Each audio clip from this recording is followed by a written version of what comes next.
What's up, everybody? It's your boy, the Italian Stallion, here for another episode of Rebels with a Cause. How's everybody doing tonight out there in Marble City, out there in Westmoreland Hills and Estates, all over Mechanicsville, down Middlebrook to West Hills, up Kingston Pike back to Sequoia Hills? How is everybody doing? Rocky Hill. I want to hear everybody from afar, whether you're watching live or recorded, because you know it's time for Rebels with a Cause. Wednesday night, 9 o'clock, my favorite part of the day, part of the week. It's getting you over the hump day, getting you into the weekend, and we've got an action-packed show tonight. We're going to talk about this bracket behind us. A lot of chalk, and of course the Rebels with a Cause 2 bracket did not do so well, but hey, let's see if we can redeem ourselves with this unbelievable weekend of games. And of course, when I bring on my brother and my co-host, and we're going to rib him a little bit, and we're all going to wish him a very, very big happy birthday. He just turned 40 over the weekend, and I'm glad the Vols didn't let him down and got to the Sweet 16, and even his Tar Heels got to the Sweet 16, which we really didn't think would be a problem for them. But he had a great weekend and a great birthday weekend, and of course we're going to celebrate it. And I hope that the people watching will wish him a happy birthday and bring the love like they did for me when it was my birthday a couple of weeks ago. But we got some spring sports to talk about. Soccer team doing really good, baseball team young and growing, and we'll discuss that. But we'll definitely talk about the tournament and everything you guys want to talk about. That comment box, definitely check it out.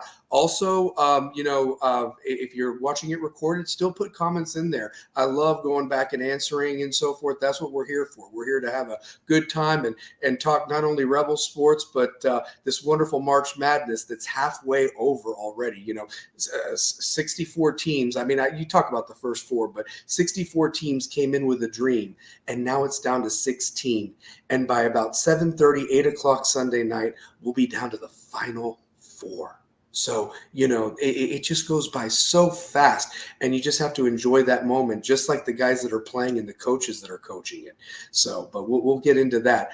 First and foremost, I want to give a shout out to our sponsors, Miss Kim Castle over at King's Chamber there on Washington Pike. Definitely give her a call, and she's getting close to opening up here in a month. But in the meantime, she can still do haircuts, beard trims, waxes. You can have a nice beverage while you're there, and just enjoy some good music and converse with her. She's wonderful. So go check her out, King's Chamber. She takes care of the Italian Stallion every week, getting me ready for this show. Also, my boy Alex Thatcher over at the Knoxville Coffee Company there in the heart of Marble City there off Sutherland Avenue. Him and his dad, they've been making that brew for a couple years now. You won't be disappointed. It will definitely give you that shot in the morning you need to get through your day, or maybe even just maybe you need to get that third shift in, and always brew that coffee then and so forth to get you through them long work hours. So definitely a shout out to Mr. Alex Thatcher, his father, and the Knoxville Coffee Company there off Sutherland Avenue. And my boy Terry Maples on the Level Construction and Remodeling. Definitely Facebook message him. I'm sure he would do a project for you and make it and do it with a lot of love, just the way he always does. He puts his heart into everything like a true rebel with a cause. So thanks again to On the Level Construction and Remodeling. And last but not least, just remember that the views and opinions of this program are not affiliated with those of any other organization or West High School. These are just the views of myself, the Italian Stallion, and to Pair Tate. With that being said, let's get this show rocking and rolling. And as you can see there, and I love bragging about it, 5A champions still for 481 days and counting. WrestleMania next weekend. Shout out to the tribal chief Roman Reigns, being champion for over 1,300 days. Don't know if The Rock is going to get involved and help Cody win that thing, but stranger things have happened, especially when it's not Vince in charge anymore. Got to get my wrestling plug, and we can always talk that next week. Always love my wrestling and so forth. But that being said, I got to bring somebody on here. And the reason I got to bring him on is because he is my boy. He is my co-host. He is my brother. He just celebrated a birthday, turning the big 4-0. And as a matter of fact, his new nickname is 40 Water Tizzle. I hope I said that right. Hope I didn't embarrass myself too much. He is the voice of the Rebels. Should be the voice of the Vols, but we ain't going to get into that. Voice of the Rebels for 18 plus years. He is also the 2003 Mr. West. So give him the respect he deserves. Give him that love for that birthday weekend he just celebrated. The one, the only, Pair Tate, Brian Tate. Let's bring him on, ladies and gentlemen. Happening? What's going on? Oh, brother. I mean, I hope you had a fantastic weekend. I know the teams didn't let you down, at least. Now our bracket picks let us down. I mean, some teams. Bracket. That's why I was picking a lot of opposites. I said, ain't no damn way some of this stuff is happening in these brackets. You know, Pair, I know we're going to delve into it, and obviously we want the comment box to be hopping and so forth. So definitely put your comments. Don't be hiding. Put whatever you want out there. But we're going to get into it, but I have not seen this much chalk in a Sweet 16. And I'm going to be honest with you, there's not one bad game, in my opinion. I mean, it's almost a shame that you have two at the same time. I know they're spaced out a little bit, but dang, man, it's almost like I need two TVs in front of me just to make sure that I'm watching all the action, because any of these teams are worthy to not only get to the Elite Eight, but also the Final Four if things go their way, in my opinion. So yeah, man. Really, really interesting games. I think the games that are interesting me the most would probably be the rematch of the national championship game.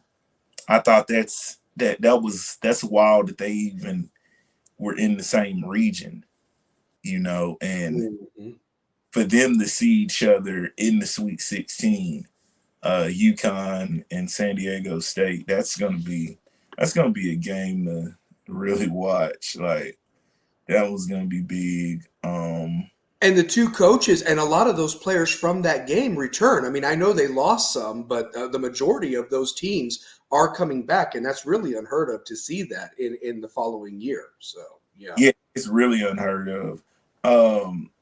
I really like what NC State has done thus far.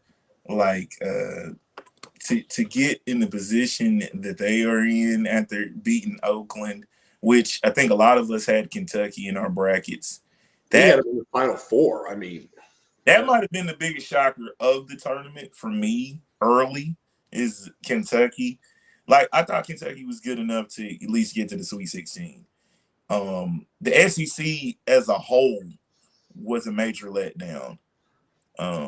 Huge down. And the team that let me down the most is Mississippi State. Like, they were a complete no-show.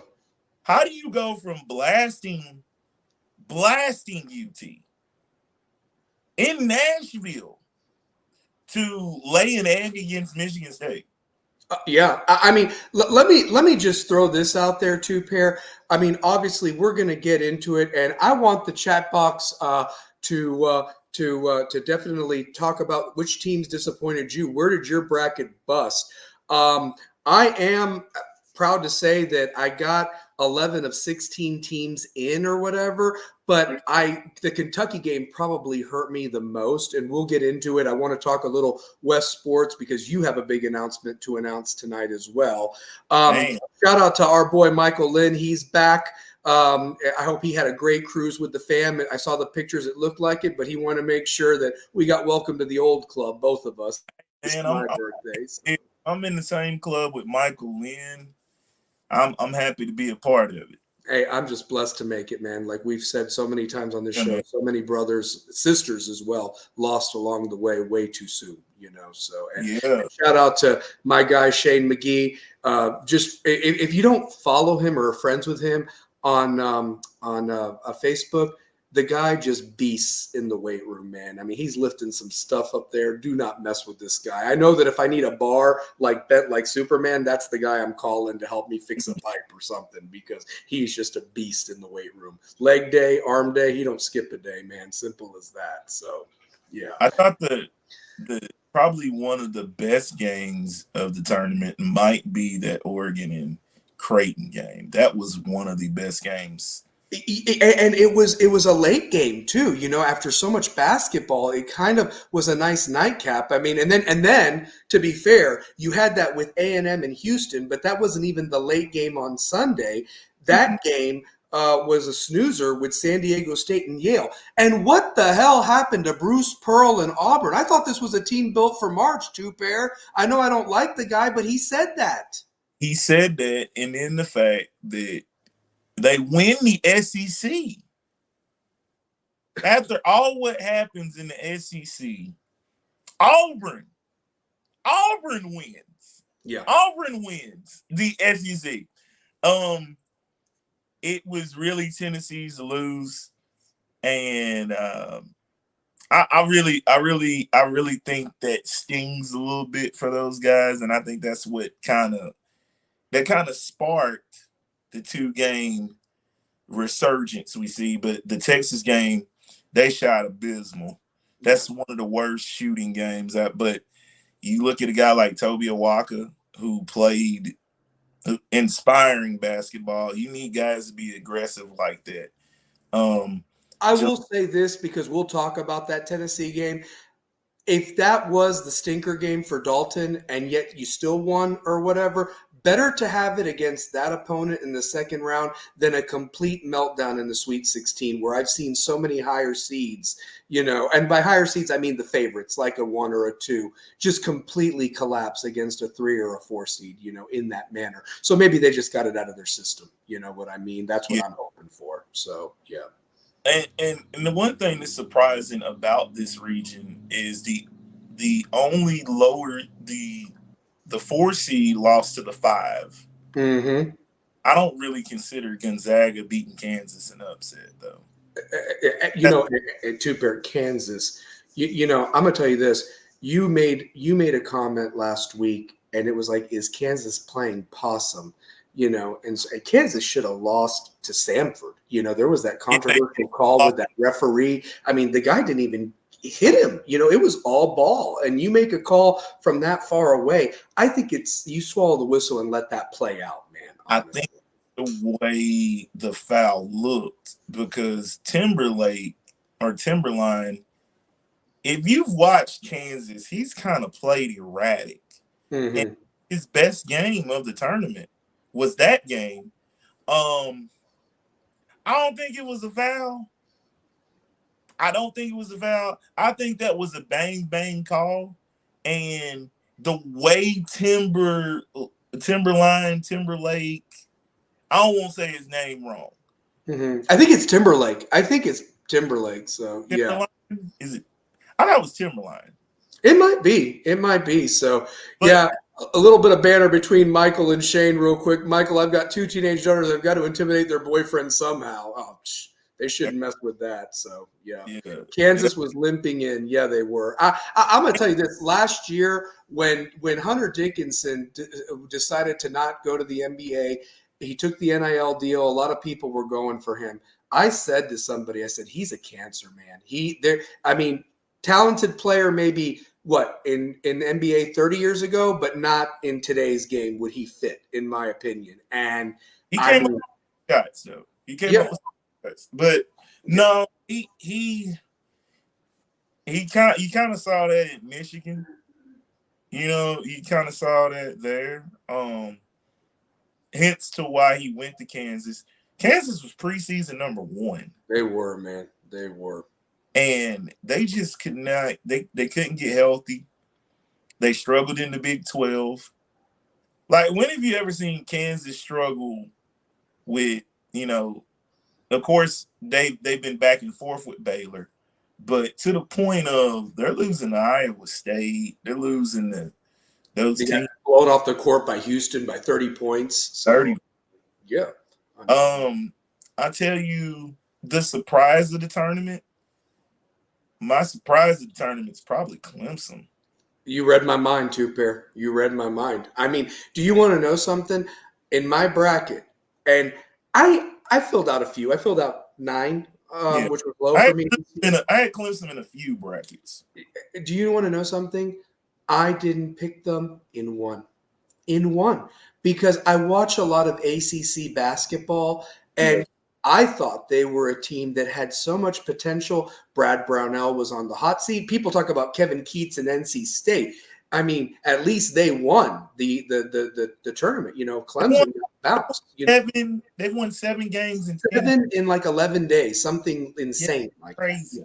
And here's the thing, and to my point, you know, I thought BYU would beat Duquesne. That was a 6-11. I thought that Texas Tech would beat NC State because I thought NC State was gassed. That was a 6-11 game. I thought NC State would win. I picked You did. In the 6-11 game with South Carolina and Oregon, I know we picked South Carolina here, but I'm proud to say that I had Oregon in that bracket because I had mentioned Dana Altman has never lost in the first round of the NCAA tournament. You're right. I picked South Carolina because my thing is I thought South Carolina was so much better than the way they played.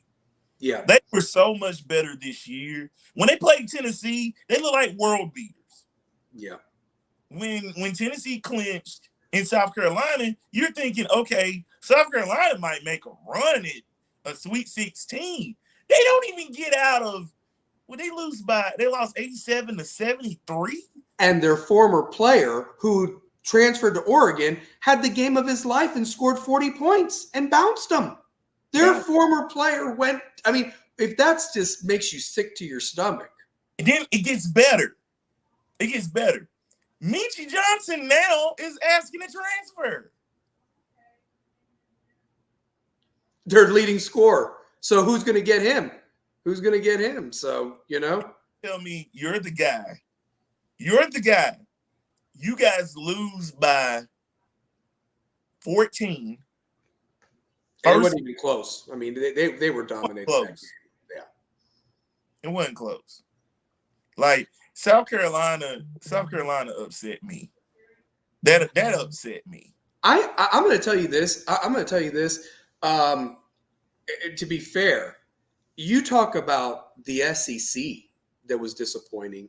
I would say the Big 12 was maybe more disappointing, to be honest with you. I think because they each had 8 bids, okay? And let me just tell you this. If Texas A&M practiced free throws, they would be in the Sweet 16, not Houston. I mean, how in the world do you get 45 free throw attempts and you miss 16 of them? I mean, even if they make if they miss half of those and make it just 8 that they missed, two pair, they're still dancing in Dallas while Houston's wondering why they were the first number 1 seed bounced. Yeah. I mean, that's the thing that just gets me. Houston goes through periods where they can't score. Yeah. Houston goes through those periods. They're not the best jump shooting team. They're gonna pound it inside. Their guard play dictates, their 3-headed guard play dictates everything. Defense causing turnovers, physicality to go in offense or what have you. So, they do, you know, play defense. What's interesting is the NIT still around? Troy Smith, shout out to big Troy Smith, baby. So he won't know if it's the Final Four yet, too. I hope Indiana State wins that whole thing. They should. I do because Indiana State should be in the tournament. Indiana State should be in the tournament. I think they should have been in the tournament. I think a couple more Big East teams should have been in the tournament, like Seton Hall. So, what you know. the hell was Virginia doing? Yeah. Virginia was a huge question mark. They stink. They stink. Virginia Terrible. stinks. Horrible.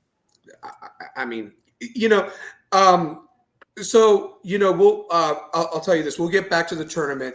Let's get the Rebels with the Cause West stuff. I don't want to say out of the way because obviously this is the spring sports and those kids put all their heart into everything. Mm-hmm. I couldn't quite make it out last night to the soccer game against Fulton. Bad weather, and I had some obligations at work that went a little over. I am going to try to catch a game next week. But I'm proud to announce that they did beat Fulton 3-0 last night. Nick Jackson was the player of the game. He scored 2 goals.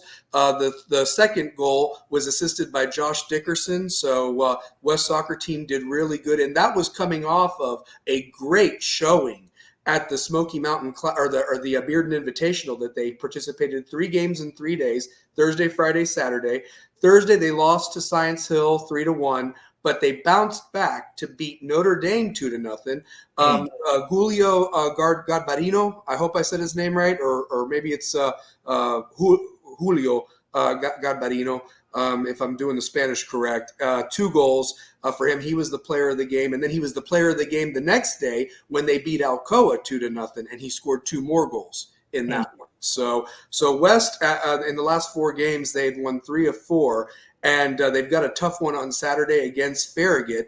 And I just don't know how the schedule came to be, but they're going to be celebrating their senior night next week on Tuesday night at 6:30 there at Bill Wilson Field, April the 2nd against Gatlinburg Pittman. So I'm hoping to catch that game and honor those seniors that have done really good for the West soccer team the last few years. So, definitely want to do that. So for sure. So, yeah. Baseball had a rough week. We talked and laughed about them beating Union County last week. Well, what goes around kind of comes around. I hate to say it. Yes, they they ran into a buzzsaw too, Pair. Number 2 team in the country, not the state, the country. The Farragut Admirals showed them what baseball was all about, beating them 27-3 last Wednesday. So, and there's a lot to dissect from that, and there is such a thing as a hangover from losing that bat at home, and sadly, that carried over to Powell losing 9-3. Then it carried over to Hardin Valley on Monday, losing 4-1. And their game with Maryville not only got delayed last night, but it got moved to Maryville. And unfortunately, they lost another heartbreaker, 5-1, another district game. So baseball team young, a couple of seniors, very young Ladin team, and hopefully they can get it together. Just very, very tough schedule, very tough region. But I am hoping that you and I, if the schedule and the stars align, can possibly be there for a live show as the West baseball team honors the only district tournament title team to win in 1994. They're playing Bearden that night. Coach Lindsay and that team will be honored, I believe, before the game. And I'm hoping maybe I can get a couple of the guys to stick around and maybe even be interviewed by us live on the show if everything works out, weather permitting, and if we get permission from everybody. But that'd be pretty cool to be Rebels with a Cause live from Lindsay Hawkins Stadium, celebrating the one and only district tournament baseball team there with Coach Lindsay and those guys from 1994. 30-year anniversary. And that's on the 17th of April, coming up on Wednesday. So in a few weeks. Next year, my sister will have been out of high school 30 years. So my sister is class of 95. So there you go.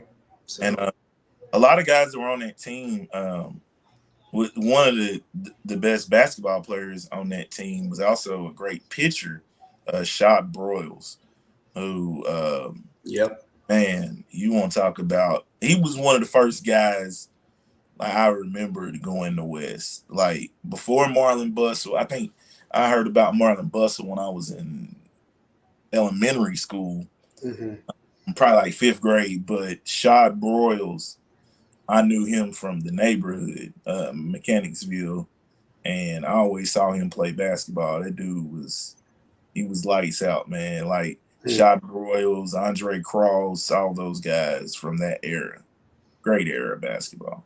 Yeah, that's awesome. I mean, yeah, and that's cool that they're honoring them. And I'm glad that they are honoring the baseball team. And that's why I really hope that they do honor the basketball team for their 25-year anniversary, of the district tournament championship in basketball with Mike Morrow and those guys that we've been talking about. So yeah, man, that would be really cool because that team was a really talented team. Like you got a senior point guard and Spencer Davis. His backup is a sophomore point guard of class of 2002 and Stuart Oaks. You look at Michael Maddox, Morrow, Alton Thompson, Troy Mapp, Bubba Childress off the bench. You know what I'm saying? Just a really talented group of guys. You know what I'm Yep. saying? And people forget Jordan Smith was hurt. And if they Jordan had Smith was hurt. Yeah, because his picture's in a suit in that when they celebrated that picture I had behind me. if So Jordan Smith never hurts his jaw, like think of how deep that team would have been. Like him off they they, as a they maybe beat Sevier County and win the region. Go on to win the region and get to sub-state. That would be So yeah, and then like, he was really that year he was, coming into his own. Um he was in that dunk contest. Just that team, man. It's one of the that's one of those teams that just clicked at the right time. yeah, yeah. So if those dudes were healthy all year, they would have went deeper. I think that team had the talent to go state. They You know, did, and they should be honored. And hopefully, Romero will make that happen for a game next year and so I think forth. So, I think Romero is doing a fantastic job as athletic. amazing athletic director at West. Amazing I athletic feel director. like there was no drop off from Mm-mm. Poisel to Romero. There's been no drop off from Carruthers to Poisel to. Mm-hmm.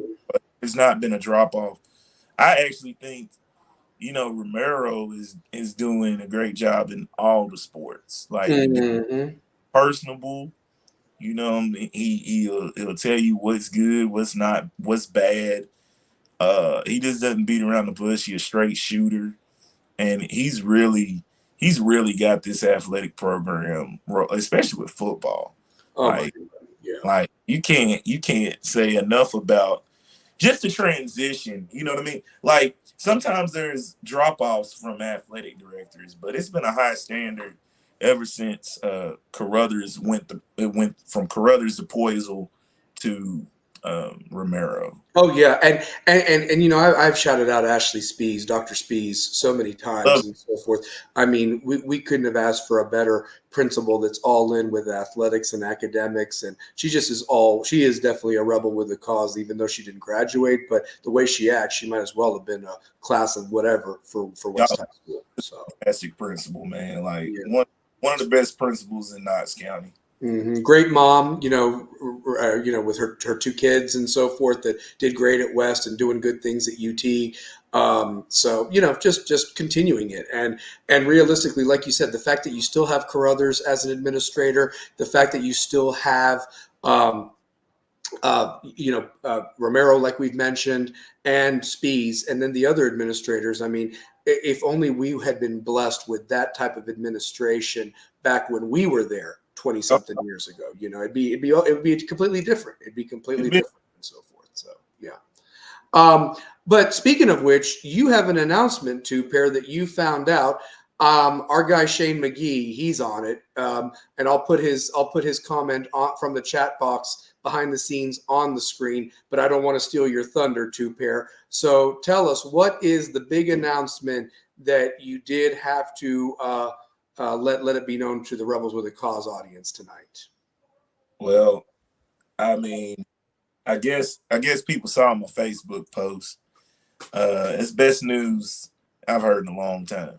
You know what I mean? Like, mm-mm, mm-mm. I ain't gonna lie to you. Like, for this school, I didn't think it was gonna happen, but apparently that job has opened up for the women's basketball team, and it's kind of like you kind of saw the writing on the wall from the season. Just Mhm.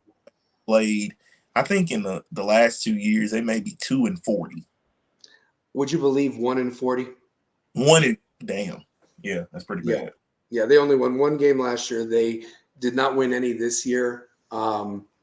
It was sad to watch. I felt very bad for the girls on that team. They Absolutely. tried as best they could. Sometimes the puzzle doesn't fit, and as kind as I can be with that and so forth. And I'm hoping that whatever coach they make a decision with, and again, I trust Romero and Spees to hire the best possible coach. Absolutely. Um, And if they get somebody that understands the culture at West, that understands what you have in a school of 1,400, I mean, you listen, there's just as many talented ladies that walk those halls as the guys, honestly. I've Uh, seen it in other sports. Volleyball team competes. Girls soccer was in state a couple years ago. Swimmers, track, cross country, softball.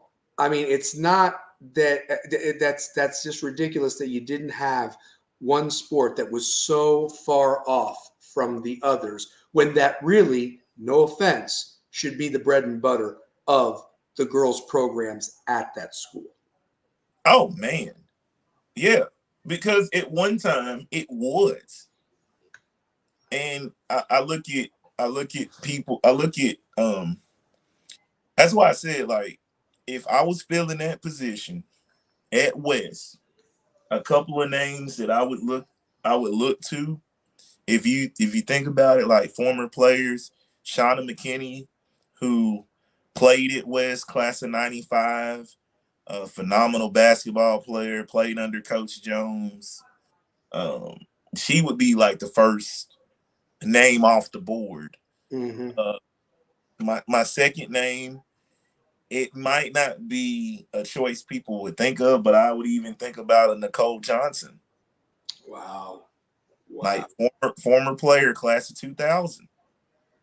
You know, I'm going to have to reach out to her, by the way. I need to reach out to her. I know her husband is absolutely killing it at Central already with the amount of guys they've got coming out and working in the weight room. Central's going to be back pretty soon. I oh, really believe I, that. I I mean, think he'll get the guys out there. So it's I kept. think I got the right coach. But as far as like coaches, I don't know if Carrie Helms still lives in Knoxville. She would make a phenomenal coach. Mm-hmm. A lot of the former players like a Shira Bewley would make a great coach. Mm-hmm. Mikey Smith, I Alex. don't know if she'd leave. I don't know how it works with guidance counselors and stuff like that. Last I heard, Rachel Bast was a guidance counselor at Farragut High School, followed in her mom's footsteps. And I don't know if that would be a possibility because I think Rachel Bast would be a phenomenal coach I think for Rachel, the women's basketball program at West. Honestly, if she, but she might like just being a guidance counselor at Farragut, and helping those kids and so forth. yeah, I don't even know if she's even involved with sports there as a guidance counselor for Farragut. I know she really loves Farragut. Like Mm-hmm. she loves Farragut. So Yeah, it'd be hard pressed to get her to come away from that school because she really loves it. yeah, for sure, Uh, for sure. yeah, man, it's just like a lot of people that I would think do a great job, but Shauna McKinney would be my first choice. That's the first Mhm. I would. Am I wrong for saying this too, Pair? That I'm not saying, okay, let's say they hire who you say, and they're going to win the state championship. No, I'm not saying that at all. But what I'm saying is that you're going to be competitive in every game. You're going to have numbers. You're going to have a strategy. You're going to have an identity. Do you play man to man? Do you play zone? Do you want to play half court or do you full throttle and rotate 5 to 10 players and so forth? Like, I mean, what is your identity? Are you just throwing out there? This isn't. I mean, no offense. This is not rec league basketball or West Bearden or where everybody gets to play, everybody gets a ribbon, everybody gets a trophy. No, no. There were some dangerous teams out there that really enjoyed pulverizing you from these other schools. I Absolutely. mean, I saw girls on other teams licking their chops like hungry wolves, ready to go out there and just annihilate you. And they did. Yeah. And I didn't know. It's like going into a fight and you had two hands tied behind your back. And I just felt so bad. And it's like, get back on defense, move your feet, these basic fundamentals. How do you shoot? What's your form? Why are you just jacking up shots, dribbling just to dribble, afraid to, be aggressive and draw the contact? These are just things that are taught at a very young level. And should still be emphasized as you go up and get into the competitive basketball when you are playing in the biggest classification in the state of Tennessee. And I just think that whoever is the right hire is made, you will get those numbers out there. You will see these things. You will have an identity, and maybe you will have big crowds come to enjoy good women's basketball. I mean, just look at this women's NCAA tournament. People are coming all around to see Caitlin play. Juju over at USC is another one that's going to be the next big name. Paige over at Connecticut. The list goes on and on. And we've seen girls over the years, the Candace Parkers, the Maya Moores, the Elena Del Dons, the Brianna Stewarts. I mean, there's Brittany Griner. There have been people that have shown up to see the spectacle. It may not be everybody's cup of tea. However, in a gym like that, in a school that supports sports or what have you like that, you give them a product to watch, you'll get the support and the butts in the seats and a competitive home court edge. And you calling the game. I mean, it was times where, like, I as being as supportive as we have, like, it was kind of brutal. It was hard to watch, man. It was Broke my heart. tough on those girls. Like, those girls are practicing their tail off, not seeing the results. And it's like, what is going on fundamentally in practice for this to show up on the court? And that's all the answer that I wanted as being an alum. Like, as much as time we give to the school, like, time, you know what I'm saying? Like, and time is short. And you just want to see kids from every graduating class be successful in a team sport, because that's damaging to those young girls going through West and being, considered one of those teams is like, I remember y'all were bad. I don't remember you guys were like 2011. I don't remember you guys going to state like those girls. Like, how far removed is that time frame of West basketball for ladies, for girls? Like, those girls probably didn't see Shira Bewley. No, because if that was 2011 and that was 13 years ago, they were like going into kindergarten, pre-K type of thing. I mean, they were babies. I mean, they really were. They're still babies, but I'm just saying that, they were young, they were little. So, and they wouldn't know that unless their parents took them to a game or something like that. So, they didn't see that. No. And it's sad because, yeah, I mean, I think you hit it spot on, and you talk about what happened in practice. Two-pair, there were games I was watching where the girls were looking at the bench for help, and it's like they weren't getting it, and I'm just like, and it broke my heart because I have coached before boys. I haven't coached girls in basketball, but it's like you can't just leave them out there to dry type of a thing, and you've got to have some type of help that needs to be given when they're looking. And they just didn't know what they were doing out there, and it was relevant. And the other coaches on the other sidelines, I saw plays drawn up, I saw strategy, I saw, and it was just like, why can that not happen here? Because it happens in all the other sports. So it's unbelievable that you even got to that point. And like I said, a new culture has to be created with the right hire, like how Lamar had to pick up. I mean, it's just incredible how a bad hire in just 2 years with Jeff Herrig and the football team when Cummings left, when you still had all the talent. I mean, yeah, you lost Cottrell and those guys, and they were special dudes. Okay, but you still had a lot of talent from that 2014 team coming back, and you had some talented freshmen coming up. But the coaching and the atmosphere was no good. And you had leftovers from Cummings' staff with Herrick bringing in some of his people, and I just don't think it meshed correctly. It didn't. And in 2 years' time, West went from state champions to state chumps. I mean, they were preseason number one and didn't even make the playoffs. They lost to Heritage and Gibbs that year with guys like Eric Middleton. Christian Romines was your tailback. I mean, what was going on with that team? Tyler Jones at defensive tackle. Leonard Humphrey was on that team. So my point is that they had so much talent, that senior group, and didn't even make the playoffs because of a bad coaching hire. Then you get Lamar in here, and Lamar inherited a mess, but look what he's done with the right coaches. I mean, that staff, the best in the state of Tennessee. I'd put them 1 through 11 against anybody in this state. I don't care who, from any classification, private school, whatever. That staff loves each other, and the boys believe in their message, and it's all about culture, and that needs to translate to the girls' program in basketball.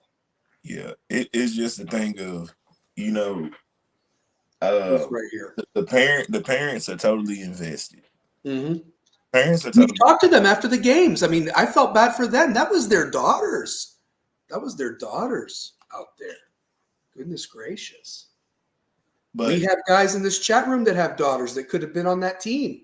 The parents are totally invested, and the product that they see from their investment is turning them away from the program because they don't believe that it's a solid foundation for their young girl to play it. And the thing is, West is a phenomenal school. West is a phenomenal school. And the coach wasn't, it just didn't resonate with teaching. Like I didn't see anything learned. Like the thing was the defensively non-existent. And you would think a team that I've seen some bad West girl basketball team. Mm-hmm. 18 years you've been doing this. And I've seen some good ones. The good ones play defense.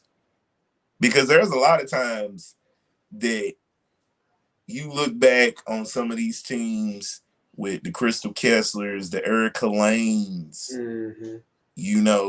they went through their periods too. They went through their time frame of growing pains, and then they started winning. Mm-hmm.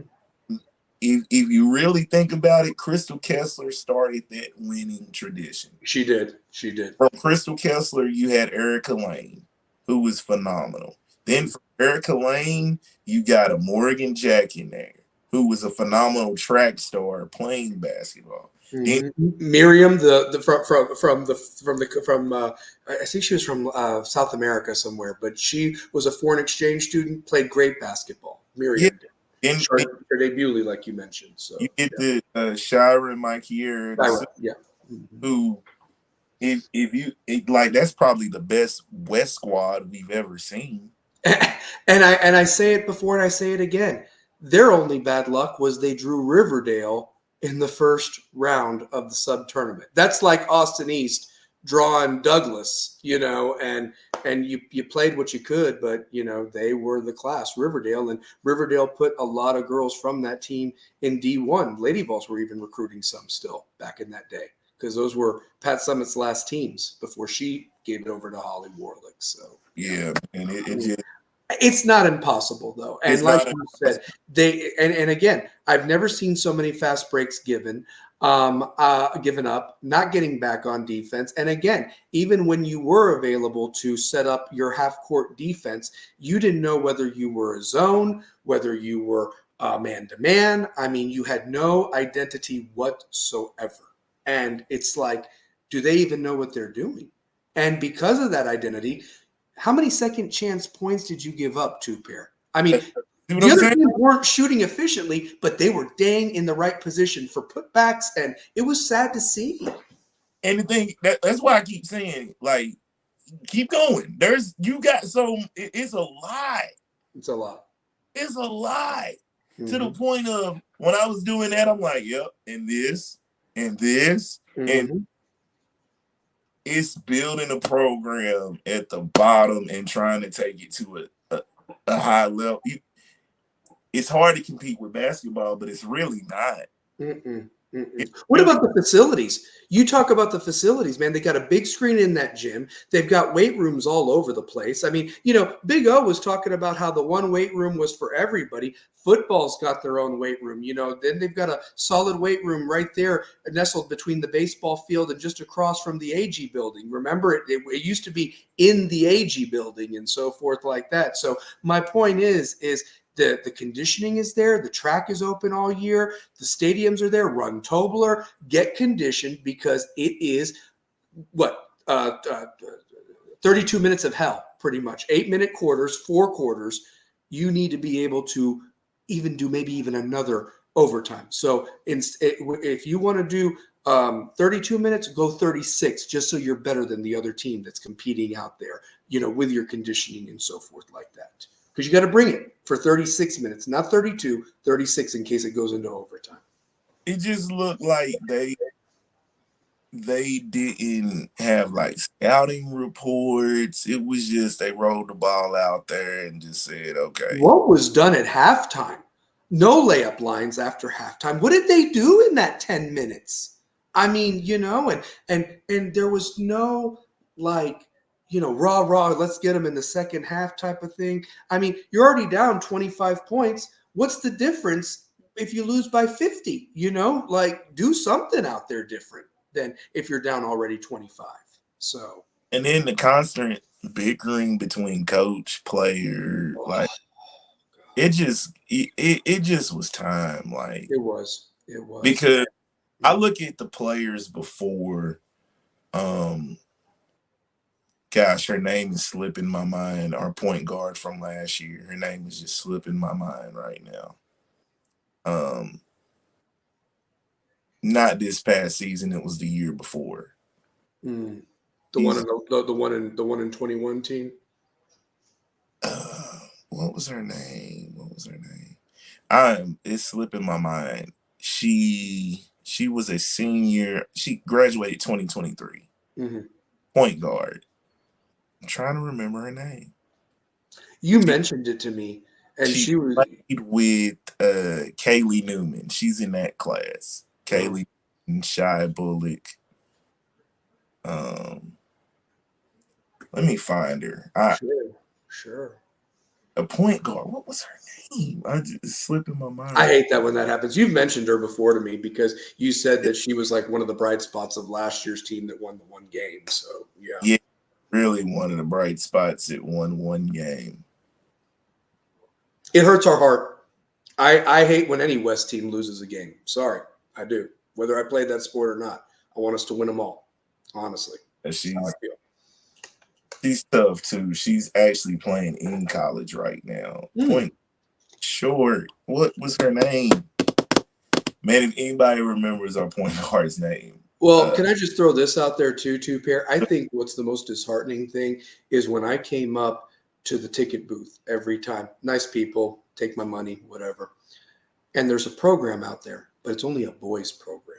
There's not a roster for the girls. There wasn't anything, like I would have loved to have known what the favorites of the girls were, just like it was the guys. I learned about what their favorite food was and, which teammates they thought were funny and stuff like that. It made you really care and become personalized with the team of the boys, but you knew nothing about the girls' team. And that's not fair to the 12 or 13 that were on that squad.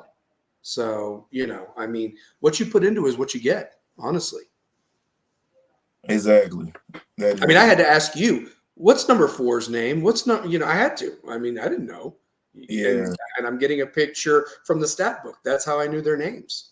So, yeah. yeah, it's really bad, man. Like Well, we'll update that one as we get to know more, and hopefully they interview a slew of candidates and make the right hire and get to work, so we can have something to talk about next year, along with hopefully our state champion boys team. One other thing that we just did need to mention, we kind of called it, but it was made official.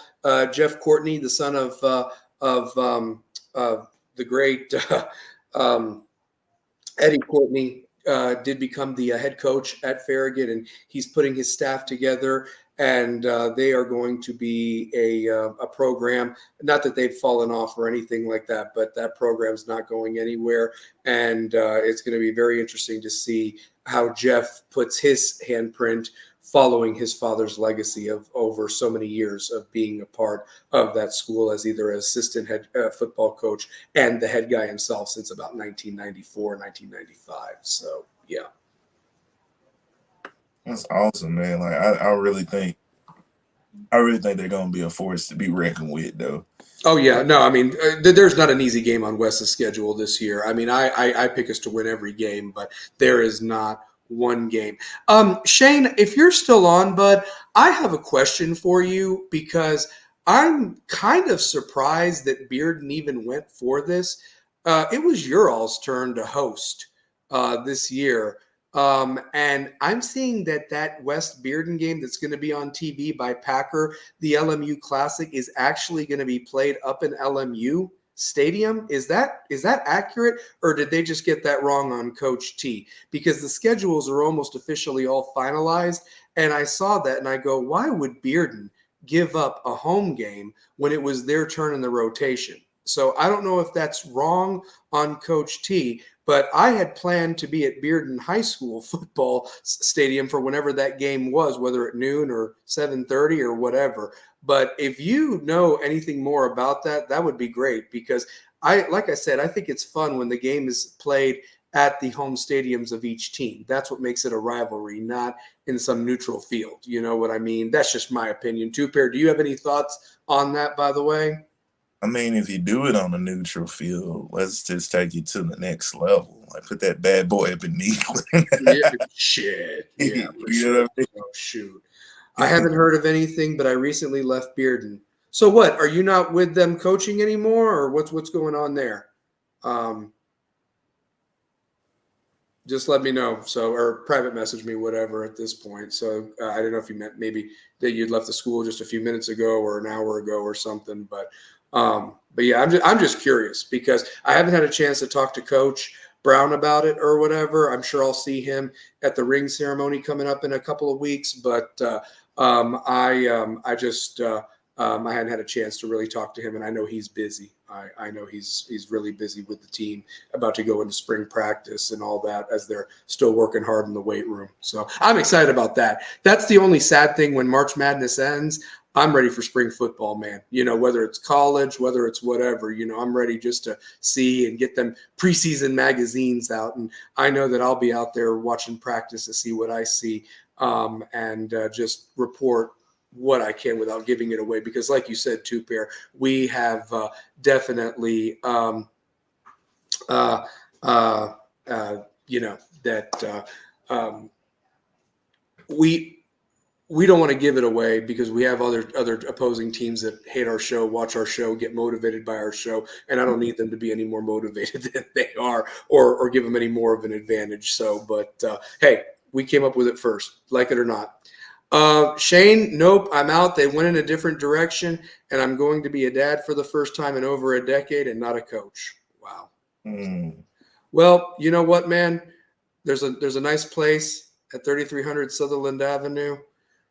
I don't know if you'd love to take your talents there. We'd love to welcome you back to the family. One West, baby. Just keep that in mind. So, but I get it, man. If there's zone for Bearden, there's zone for Bearden. I get it. So, but that being said, that's what we've got on the high school side. I know that a lot of people are tuning in to talk about the tournament and these matchups this weekend and so forth. We can also talk about the first and second rounds that we've kind of talked about a little bit already. You know, who was everybody's most disappointing team? I'm going to go out there and say Kentucky. I really thought that their freshmen, you know, you talk about a team that made every shot, it seemed, when they played the Vols in Thompson Bowling Arena, spoiling senior night. And yet Tennessee still almost came back to win that game, as lousy as they played in Kentucky, making everything and, you know, throwing the ball in the ocean, it seemed, no pun intended. But I was really thinking Kentucky was going to use that game to really spearhead their run.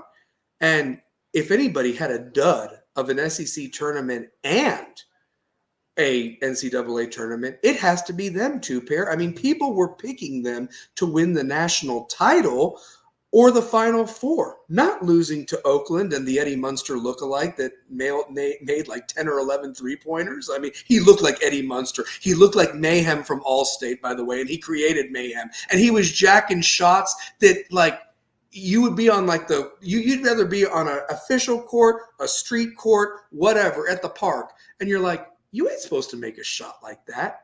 And he's making them. Like and they didn't have anybody that wasn't holding his hand the whole time. Get a walk on and foul him out, or I don't know, man. And no wonder Kentucky fans wanted Calipari fired, man. I would have made him walk back. Where was that game played? I would have made him walk his ass back from Pittsburgh all the way to Lexington, apologizing to all the fans. That poor girl. They showed this really. Listen, they showed this really hot girl on. And I said, "Oh, baby, I want to give you a hug. Listen, Tennessee's better than you. I know it. It's okay. We'll be all right. You'll be all right next year. Don't worry. You got another number 1, number 2 recruiting class coming in or whatever. Y'all will be fine or whatever." But Calipari should have apologized to the hot girl on TV or whatever like that. So, yeah. No, I was disappointed in them. I will say, like, the most disappointing is just got to be the SEC in a whole, except for the 2 teams that are still left. Like, Tennessee and Alabama knew the assignment. Yeah. Alabama bounced back from their terrible SEC tournament. I want to say, was it Alabama, Tennessee, and Kentucky all lost? It was Reed Shepherd's sister, apparently, I'm being told. So, woo. Anyway, that's awesome. I'll be good. Keep going. No, that's good. No, they're just them dudes are young, man. Like young basketball players against older basketball players who are smarter basketball players will win all the time. Like, experience is always going to be beating age. Like, you can be as talented as you want to be. Like, at some point, you're going to have to play some defense. Mm-hmm. And how you let my man get 10? The man had 7 at the half. He Eddie Munstered their ass out of the tournament, man. He did. I mean, he did.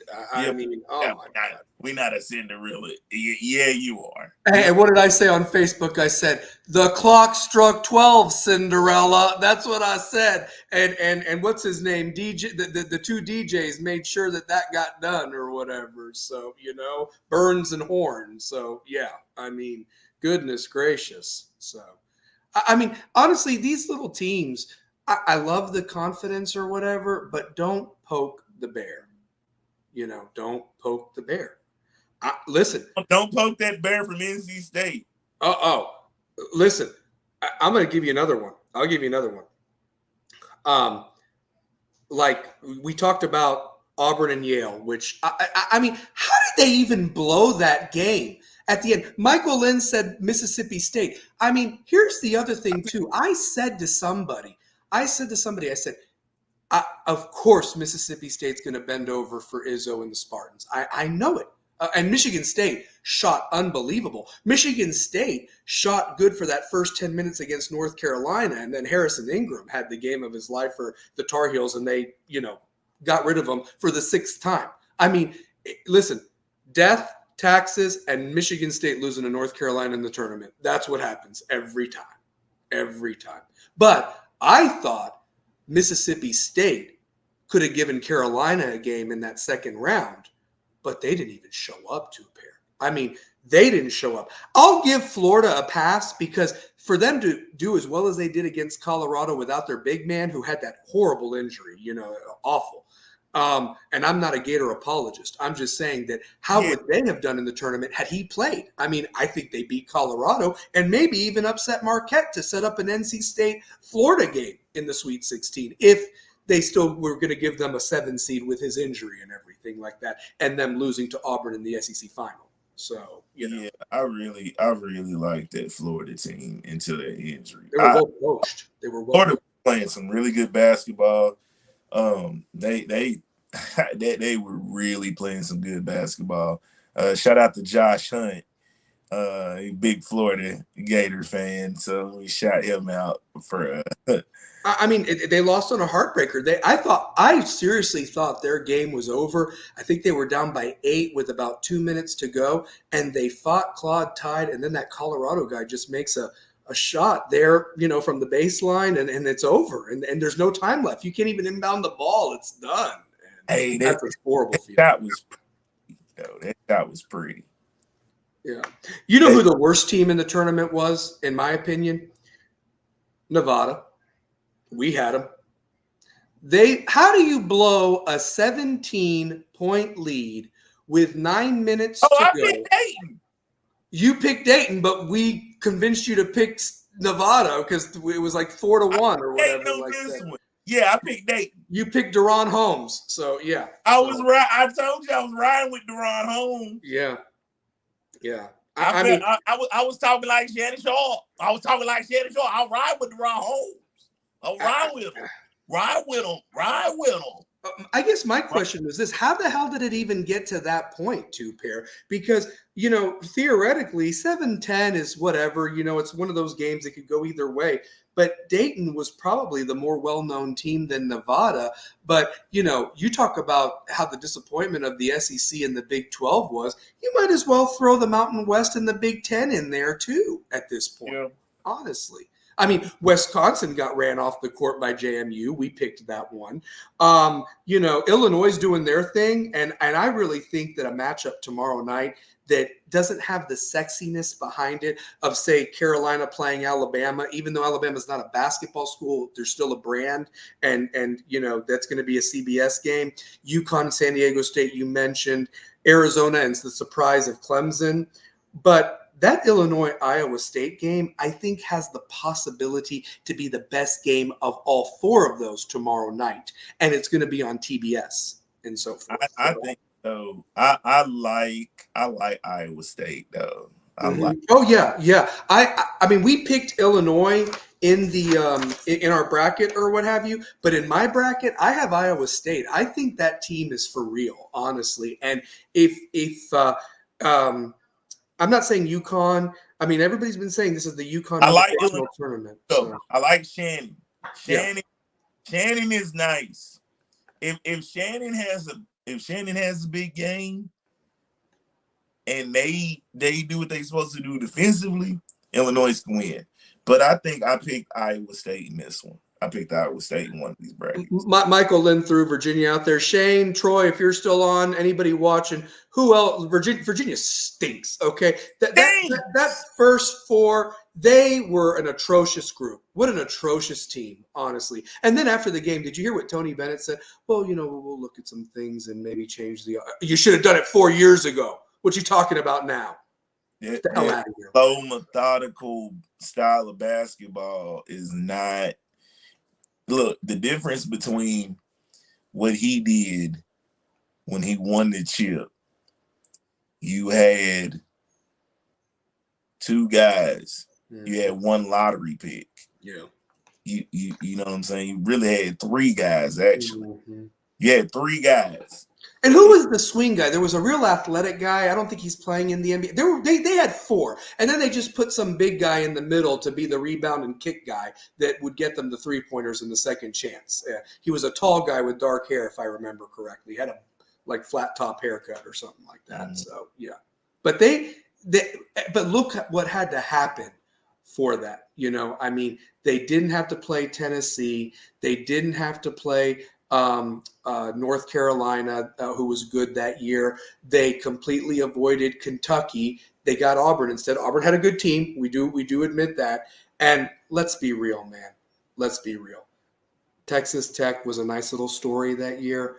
But if Duke and Zion Williamson hadn't choked in the Elite 8, they owned them in the ACC regular season. So they were like that kryptonite for a team like that. But they won a championship. But since then, they have been a first-round exit, not even making the tournament. So I agree with you, Lynn, in theory, especially with how the other ACC teams that have done. And I think Pitt should have gotten that like that pick. Yeah. I Or like. Indiana State, like you mentioned. I like. Well, you know how I feel about the Indiana State. I think Yeah. they're one of the best coach teams in college basketball, man. Like I love the Indiana State team, man. Like they hoop.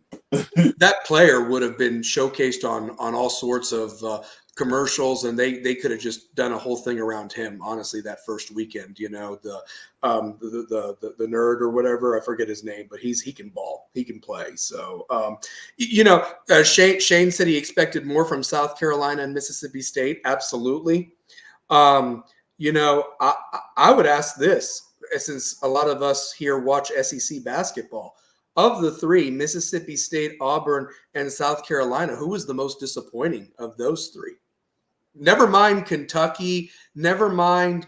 We've already talked about Florida with their injury. Of those three, I thought those three really had it in the bag to win. I mean, especially Auburn. I mean, some people had Auburn upsetting UConn in that Sweet 16. Oh yeah, in some brackets, I'd have been like, yeah, that could, but then it's like, nah, I don't ever think that could happen. Yeah. Michael says Auburn for sure. I agree with you, man, because when Bruce Pearl runs his mouth and says, "Oh, this is a team built for March," which March? 2025? Because it wasn't 2024. It wasn't. I mean, yeah, you won the SEC, but let's be real. If Tennessee had taken care of business against Mississippi State and you've got 15,000 Vol fans rooting their asses off or whatever, they would have ran Auburn off the court. Dalton Connect would have had 25 points in that game. Yep. Minimum. I agree. Ziegler would have shut down their point guard.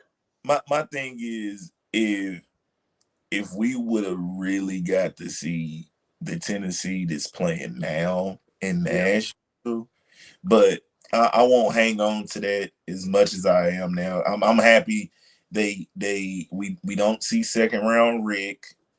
Mm-hmm. They actually fought for that one. And let me tell you something. Those staffs knew each other. He knew those guys over there at Texas. That's a great staff over there, And guys, they were a bad 10 minutes away from really being in the Final Four last year. I mean, how they blew that 13-point lead to Miami last year was just unbelievable. I was happy as a Cane fan, but I thought it was done. And yet Texas was literally 10 minutes away from making a Final Four. They had the shirts ready and everything. And there was a picture that got out of that I have that picture, because it was an insult to Miami that the game wasn't, you already are kind of handing those shirts out with about 10 minutes to go. Mm-hmm. And I know they lost some players off that team, but that staff was no joke. But credit to Rick and the staff and the players overcoming Dalton's bad shooting night. And again, guys, what is the purpose of this tournament? Survive and advance. It don't matter if you win by one, but if you've got one more point than the other team and you're still dancing in the second weekend, that's all I care about, honestly. Sure, you'd love to win comfortably, but I rest my case. Yeah. Shane is right about this. How Auburn lost to Yale is just crazy. Yeah. The Tennessee-Texas game was a physical-ass game. Yes, it was. There's no doubt it was. I mean, that was a grown man's game out there. And Michael, preach, brother, because that has been a game they've lost in the past. I mean, and realistically, I was having visions of Florida Atlantic from last year again at some points. And I was like, how are you letting them get back in this game? Do not blow this. Just finish it, get it done. And they did. They did. And now they're playing an opponent in Creighton that realistically is damn lucky to be where they're at. I thought Oregon just ran out of gas. I mean, Dante ran out of gas. I mean, Oregon was basically using 2 players against 5, and they just wore out in overtime. Creighton can shoot the ball. I'm not discrediting them, but at the same time, I think Tennessee can run Creighton off the court and should be in the Elite 8. What do you say, Pair? I hope you're right, because I feel like Tennessee just got to shoot better. Like they got to be consistent, and they've got to speed that tempo, and they've got to defend the perimeter because it can't get to the point of if they're not defending that perimeter, we can be going home very quickly. Yeah. Very like Yeah. you Creighton. It wouldn't surprise me if Creighton upset the Vols. It shouldn't happen, but you really want to see a team like this. That I feel like this is the best Tennessee team since Chris Lofton era. Maybe even the Grant Williams era. Ron Slayer. Like this team has a chance because they have the components of. We need a Jonas Adu game. We need that Toby Awaka played phenomenal. You need Mhm. a game where he's aggressive like that, not in foul trouble. You know, um, get run that bench, Yeah. run that bench. I would love to see Vescovi come off the bench. He is due for a game of games, and maybe it is Friday night. Maybe it is. I don't know. He's due, you know? I mean, obviously you can't have Dalton shoot that bad again. Um, but I'm gonna tell you this, and Michael, you bring up something that's really true. Shane, I'm gonna get to your comment next. Michael said, if only the refs can figure out how to call a Zach Edey game. Um, I will say this: Purdue better watch out against Gonzaga. Gonzaga's playing some phenomenal basketball. I don't care that they beat McNee at 12 because a lot of people had McNee. I even was kind of toying with McNee in a few brackets. So there's that. Um, Kansas was lucky to even be there, but for Gonzaga to run their ass off the court, um, I think Mark Few can outcoach Matt Painter in his sleep. I don't know if he has an answer inside for Zach Edey. Not many teams do. But how the refs call that game, how that crowd is going to be very big too. I mean, if Gonzaga gets up on Purdue, you probably have more Purdue fans there, but Tennessee travels, and Tennessee and Creighton will root for the upset because obviously their game will be second, and they'll want to rather play Gonzaga than Purdue. Mm. I think Tennessee wants another shot at Purdue. That would be a rematch from earlier this year. And I think Tennessee got screwed in that game with all the refs' calls and everything and how they called that game. So, will they swallow the whistle or will they allow Zach Edey and Purdue to play that physical Big Ten basketball? It really, there's no telling. But on paper, I see a Tennessee Purdue matchup. And I think that Tennessee's got the dogs of those teams to break into the Final Four for the first time in school history. What a magical, magical moment that could be at 4:30 Sunday afternoon in Detroit. I think they got a chance to beat. I think they have the best chance to beat Purdue because there's some payback and get back, and Yeah, the fact that this is kind of like the Maui Invitational with the yeah. team. I want to say what Kansas is the only one that didn't make it. No, and they put them all in that same bracket, which was hilarious. I mean, like, shoot, very weird. That was really funny to me. Yeah. What do you think about Shane's comment there? If Tennessee doesn't make it to the Final Four, the season would be a failure, in my opinion. Can I say this, Shane? I see where you're coming from. I would say that if they at least didn't win the SEC regular season. Obviously, the tournament was a disappointment, not having that trophy and cutting down that net. But the fact that you were regular season champions in this league, I could even argue that this league is just so beat the hell out of from what they've played against each other. They of course went up against the ACC in the first ever SEC ACC tournament because they've replaced that ACC Big Ten. I don't call it a failure. I will say this: they can at least match that great Bruce Pearl team that had J.P. Prince that got to the Elite Eight and fell short against Michigan State in that game and so forth. Because that Tennessee team could have won it all that year in 2010 against Butler or Duke or any of those teams that were there. It just kind of fell apart in that last 5 minutes, and it was the program's first Elite Eight. So, I think they'll win this game on Friday. It's really house money at this point, because if you go by seeding, the one is supposed to beat the two in the Elite Eight, supposed to. But I think Tennessee's salivating for that chance because they left something unfinished on those Hawaiian Islands. What do you think, Pair?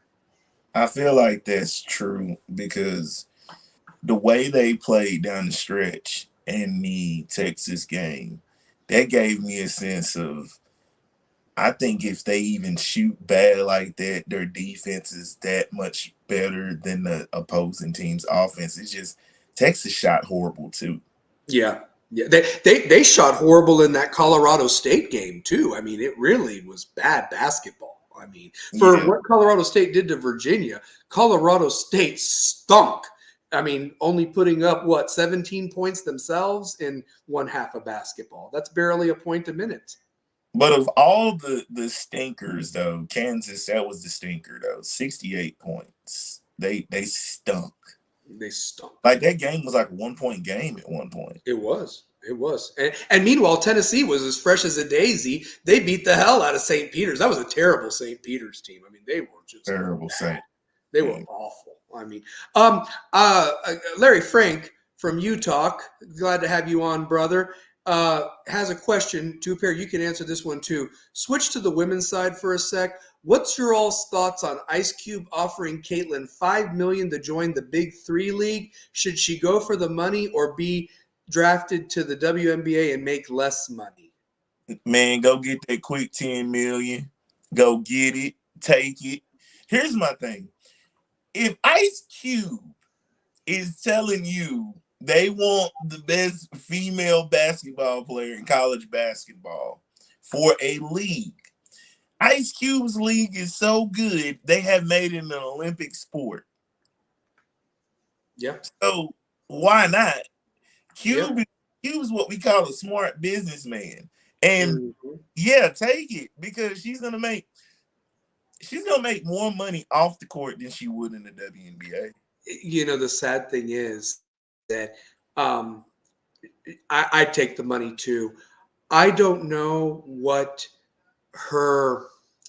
I don't know her well enough. And what I mean by that is phenomenal basketball player. Can't argue that. I think she gets a bad rep. I mean, there was a coach saying some ridiculousness that she's whining for calls, and who doesn't do that? I get out of here with that crap. Give the girl some dap.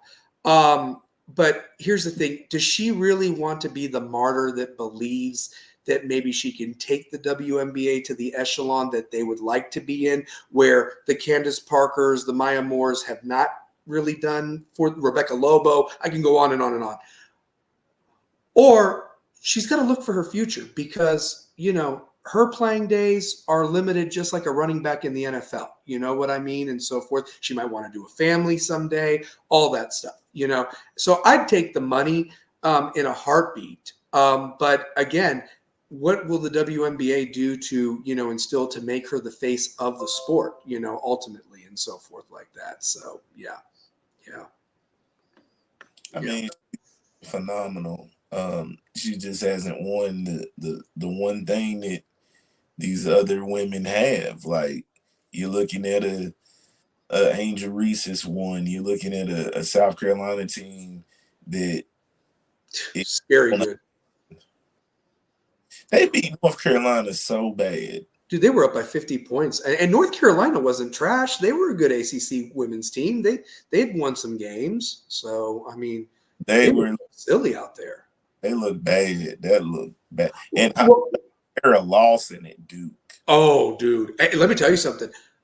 Can I just say this? Look, I don't know what's going to happen with our coach, with Kelly at this point. I think it's time to make a change. I don't know. I don't see the recruiting where it needs to be. And again, they had a chance to beat South Carolina, win the SEC tournament. It didn't happen. I just feel there's too much NIL money, too many people invested in Lady Vol basketball that maybe they don't want to hire another Lady Vol. But if they do want to hire one more, give Kara Lawson a shot because she inherited a mess over at Duke, and they could not. I mean, they knocked off a great Ohio State team that beat Caitlin and Iowa. I mean, UConn's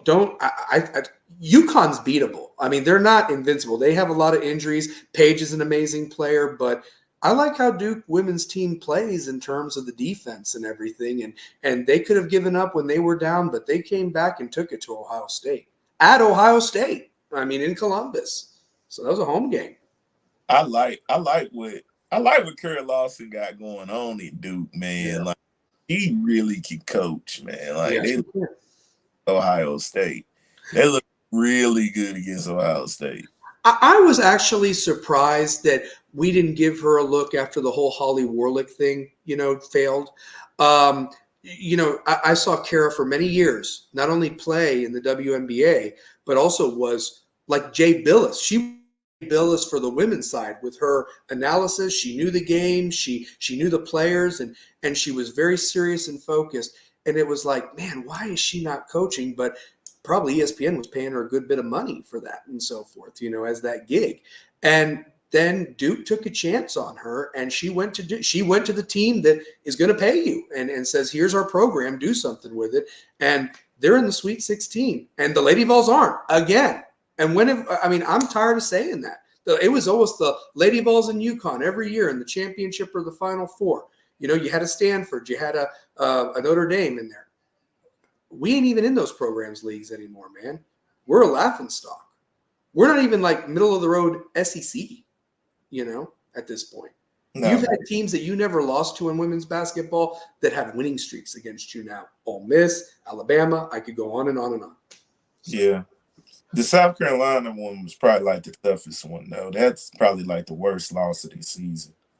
I like what he just said. Don't sleep on USC and Juju. They're fun to watch, man. I liked watching them kick Kansas's ass the other night. But you know who else I like on USC? Who's that? I like Mackenzie Forbes. Oh yeah, phenomenal. Yeah, he is phenomenal on that team. I like. And for a while there, UNC women, they were there. I mean, they were always in the conversation too. Even Duke, when Duke had Gail Gestincourse as the coach there, Coach G for a while there. Maryland with Brenda Fries when they were still in the ACC. That was really competitive basketball back then. So yeah. Then you've got, honestly, I think Candace Parker gets the Tennessee Lady Vols job at some point. I wouldn't sleep on Candace. I mean, again, I understand keeping it in the family and so forth, but I'm seeing some coaches out there in women's basketball that aren't a part of any trees. They just can coach, So I'd almost like to see a fresh perspective on the program, but also respecting the legacy of what the great Pat Summitt did. And I have a lot of love for Pat Summitt because with as badly as Bruce Pearl mistreated me as an aspiring broadcaster at UT, Pat Summitt treated me with so much respect. And I legitimately shed a tear when not only did I find out that she was sick, when Coach was sick, but also when she eventually passed so young, because I really think if she'd still been coaching, she could have taken that to 1,500 wins or some ridiculousness and maybe a couple more national titles. So, but that's what I think about the great Pat Summitt. So, yeah. Yeah, Pat was incredible. Really just honored that, what I'm saying, she impacted our lives in so many different ways. Like, great interview. Instrumental in mine. Known her for years. Mm-hmm. But yeah, man, it's like it's hard for those Lady Vols because you look at a Tamari Key, that's a lot of size, it's gone. What a waste. I mean, I know she had some illness, some injury. I mean, what bad luck is that? Because that's like a Brittany Griner type for us, and did nothing happen with that? Nothing. Like nothing. Like, in Rakia put that team on her back, man. She did what she could do. She was a one-woman show. A one-woman show. I love Jasmine Powell. I love Julie. She was kind of disappointing. I was expecting more from her, and I never saw it. Yeah. It's maybe at times, but it wasn't consistent, is what I maybe mean to say. Yeah, I think when Tamari coming off the knee injury, man, she just ain't been the same player. She's not what she want. Like, it feels bad because she's a phenomenal young lady. It's just it's hard to it's hard to try to come back from that type of those injuries to her knee. Yeah, yeah. No, it just was bad luck, and again, just the fact that something's missing when you have the talent that they had on the court. That why were you always having to battle back from 20-point deficits, two pair? Can you answer that for me? Why are you even in that? Because if you play even, that means that you don't exert the energy to even get back into a game when you're down 20. But if you're even, maybe that energy exerts you to win by 10 or maybe 15 even or something like that, as opposed to falling short because you farted around for a quarter and a half and so forth like that while the other team's making buckets. And the slow starts is what ultimately doomed this team from the beginning of the year to the end, and it never clicked. And some teams it does click for, and it never did for them. And I don't know if that's a coaching thing or culture at this. I don't know. I don't get it. Yeah, it just never did click with them. It just didn't register. It Yeah, did. it didn't. It didn't. So, well, how about this? Let's pick some men's games. I know that we've got a lot of guys in the chat. Guys, let me just tell you this: I can't thank you enough for tuning in and contributing to the chat room. Whether it's for a few minutes, it's for the whole hour, 2 hours we're on. I love this time with you guys, man. This is so special to do this, and it helps me get on that back half of the hump week. You know what I mean? Type of a thing. I always look forward to spending time with two pair and and everything like that, and you guys for contributing and making this show what it is, because we're all rebels with a cause, whether you graduated from West or not. That I really believe that, and that clock don't stop when it hits zero with that cause. So, but I look at this bracket though. I mean, these games tomorrow night: UConn, San Diego State, Illinois, Iowa State, North Carolina against Alabama, Clemson against Arizona. The lowest seed of all those teams is number 6 Clemson. And again, I apologize to them. I had New Mexico bouncing them. I was dead wrong. So kudos to them for even beating Baylor. They led that game most of the time. Now it's in Los Angeles. And I find it very interesting that, North Carolina did get that last number 1 seed. They're having to travel to Los Angeles. They're an East Coast team. Alabama's technically right on the cusp of the Central State timeline. They're having to go to the Pacific as a 4 seed. Clemson, an East Coast team, going to the Pacific. Arizona is the one Pacific school that's out there. And that's an advantage that cannot be overlooked in that arena. Mm-hmm. So, I think it'd be some great games. Like I said, I don't think there's a bad game in any of these 8 that will be played over these next 2 days. But the chat can chime in on this. What game do you think has the potential to not only be the best, but what team in either the East or the West bracket do you think is a shoo-in for the Final Four? It's a 2-part question. So give me your best game. I'll put it on the chat box. Two pair, I'll let you lead this one off, as well as what team do you think is a shoo-in of those 8 teams tomorrow night to be in Phoenix come next weekend? Let me pull this up. So we've got. Let's pull this up. So we're looking at the East and West brackets, I believe. They play tomorrow night. I believe that the first game is going to be Arizona and Clemson on CBS at 7:10. Mm-hmm. And then at 7:40, the UConn San Diego State game goes. And then 30 minutes after each of those games end, Carolina plays Alabama, and that's on CBS. And then 30 minutes after the UConn San Diego State game, Illinois and Iowa State will throw down on TBS. So I like North Carolina over Alabama. Mm-hmm. Yeah, I think that's probably a shoo-in right there. So I like Arizona over Clemson.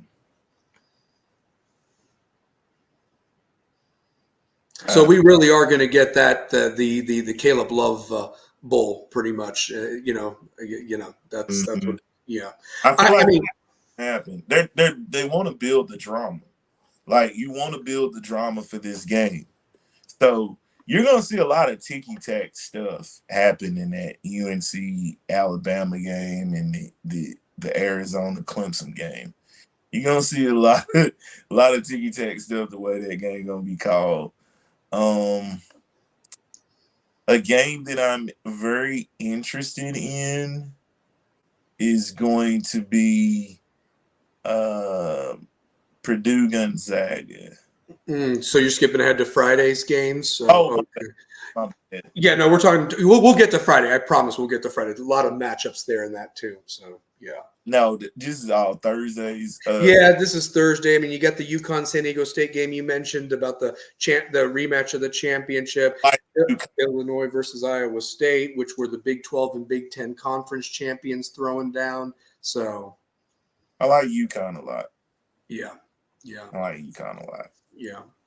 They're scary good, and they really didn't even shoot well from three against Northwestern, yet they still pounded them by 30-something points, it looked like. So, Iowa State, Illinois is a toss-up for me. Like, that can go either way. Whoever's shooting the best is going to win that game. Mm-hmm. Because Illinois defends, and they've got a star in Terrence Shannon. Yeah. So. Yeah. I'm going to tell you this. Michael brought up something. I didn't even really look at. I guess I should be looking at these spreads. UNC's only a 4.5-point favorite seems low. Yeah, I mean, I think they set that just because Alabama's not trash. I mean, they're not. They play a high pace, but I still like UNC. I just think I don't see UNC losing to Bama, dude. Can I just tell you this? I just don't see them losing to Bama. What I find interesting, I'm going to tell you this. So Clemson, Arizona's first. I've already mentioned that. They're the first game. If I was UNC, not that UNC should be afraid of anybody, they shouldn't or whatever, but if it were me, I'd love for Clemson to win that game, and I'm going to tell you why. Because if Clemson wins that game, it is a rematch. They split, when they played in the ACC. You know them, you're familiar with them. But this isn't football, and there's not going to be 10,000 Clemson fans there in that arena. There's going to be 10,000 Arizona fans. And if Arizona loses, those fans are not going to stay for the second game. They're going to walk their little asses single file outside the arena, and they're done. You're going to be pissed off again. And if Arizona fans stay there and Alabama keeps that game close with Alabama or with North Carolina, and there's going to be a ton of Tar Heel fans there. I get it. But you'll have Alabama fans there. You'll have Arizona fans there. And that arena could change very quickly and make that a road game for UNC. I think UNC will have no trouble either way. But I think that arena would be just Tar Heel blue if Arizona gets bounced by Clemson in that first game. That's all I'm saying right there. So, yeah. I'm a big fan of UNC. I just don't see UNC losing to Alabama. If they did, Mark Spears has got to play the game of his life for them to lose to North Carolina. Yeah, I don't see it. No, I don't see it at all. I mean, Alabama. Well, I'm sorry. Yeah, no, I mean, I just think that R.J. Davis is playing really good, and if Harrison Ingram or Cormac Ryan shoot the way that they can shoot, and Baycott's cleaning up in the middle, I mean, and Alabama doesn't play defense. That's the thing; they don't play defense. Give me the Cormac Ryan against Duke. Oh, that he was umpire. Give me that Cormac Ryan. Yeah, I mean, that Cormac Ryan plays the same way he did like against Duke. Throughout of the NCAA tournament, that's when North Carolina becomes scary. Yeah. You know what you're going to get from Davis. You know what you're going to get from Baycott. Harrison Ingram does a little bit of everything. Kadu is their glue guy. Kadu is like their best defender that pesky and guards the other team's opposing best player or scorer. So, right. Yeah. Right. I mean, I'm going to tell you this. I agree with Michael. Iowa State, Illinois is going to be the best game. Shane says it too. I mean, that's a toss-up for me. I picked Iowa State. I know in our Utah, or sorry, Larry, our Rebels with a Cause bracket, we had Illinois winning that game. I'm going to say this. Either team, do they have a shot to beat UConn, or is UConn just taking a wheelchair to Phoenix at this point? Mm. And they're in Boston playing. I mean, they have a significant home court advantage. Connecticut, not that far from Boston. San Diego State, you talk about a team having to go from the west to the east coast. Illinois is in the central time zone. Iowa State's in the central time zone, and they're going to the east. So it's virtually a home game for UConn in the Boston Garden Thursday and Saturday.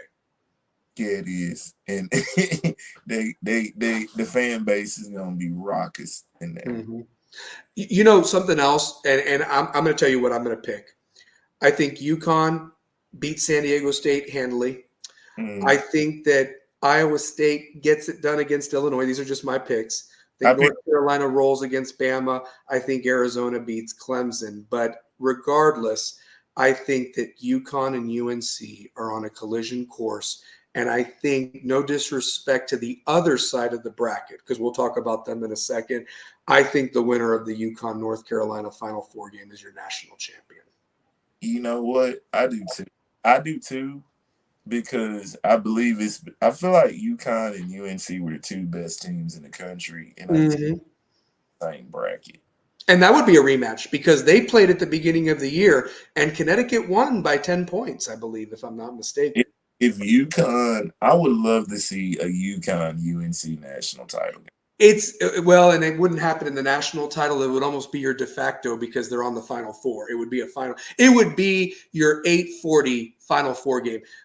Even if Houston and Purdue get there on the other side and it's 4 number ones again, let's be real. The UConn UNC game would be the primetime 840 game, not your 610 opening game. That's going to be Houston Purdue if all 4 number ones get there. I mean, CBS would be crazy to put that as the 6 o'clock. But I think Tennessee could spoil. Or TBS. I think Tennessee could spoil some things if they see Purdue again and the season didn't work. Like, it's hard to beat a team 2 or 3 times. Mm-hmm. Like we know it. You can sweep a team and lose to the team the 3rd time you see them. Exactly. Yep. I mean, look at this. If North Carolina does play Clemson, that would be the rubber match because they each won on each other's home court when they played. And they're 2 different teams from when they've played, but they know each other. I mean, you're familiar. I mean, can I give you a take? I'm going to give you a take. Let's go to Friday. Okay. There's a potential Duke NC State matchup in the Elite 8 that was just played in the ACC tournament where NC State beat them a week ago. I don't think Duke will beat Houston, but I'm just saying it's not impossible. If Duke shoots like that, yeah, they do. McCain can shoot. No, McCain can shoot. But I don't know if my thing with Duke has been their guard play. Are their guards better than Houston's guards? I'm going to tell you this. It's going to be a grown man's game in that one because here's the thing. I want to go back to your comment that you said last week. You asked, is Kansas playing possum? A lot of people, even us, thought Vermont could beat soft-ass Duke. A lot of people in the media were saying Duke is soft. If it's not Vermont, JMU is going to run them off the floor. You poked the bear, and they did that.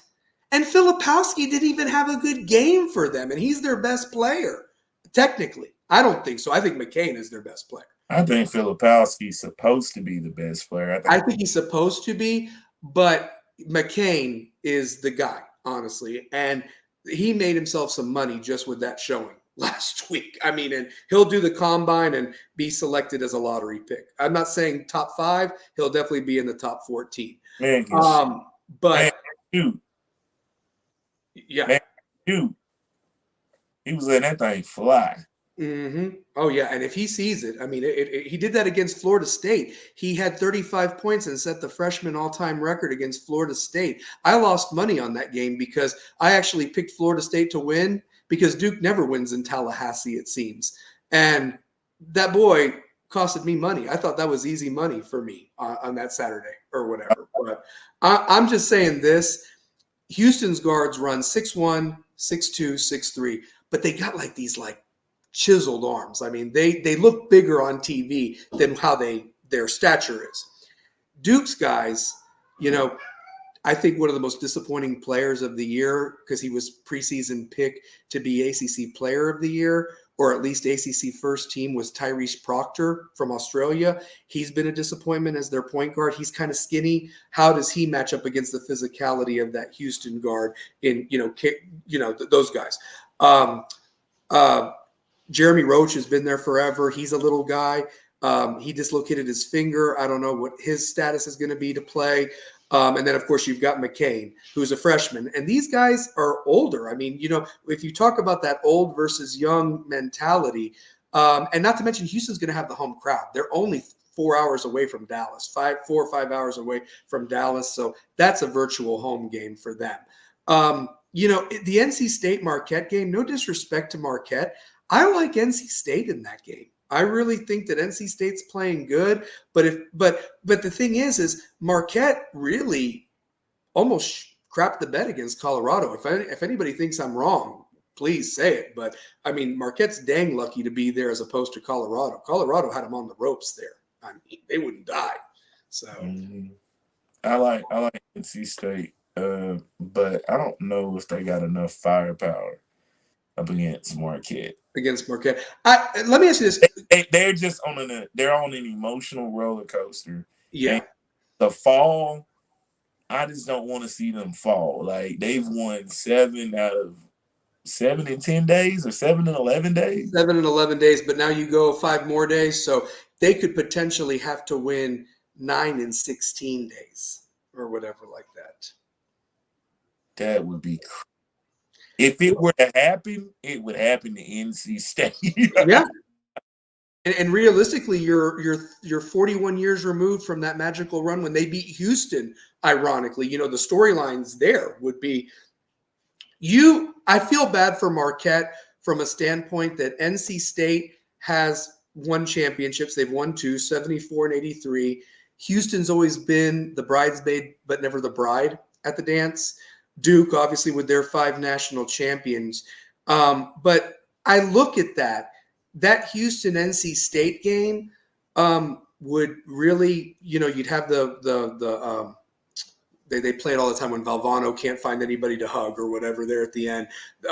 You'd be talking that, yeah. And then if it's Duke versus NC State, if Duke does pull the upset against Houston, I mean, you got NC State and Duke, and that's what the history there, the triangle, and the ACC. They just played a couple times in the last couple weeks, and what happens there. Kind of a spoiler that you would have never seen either of those two teams.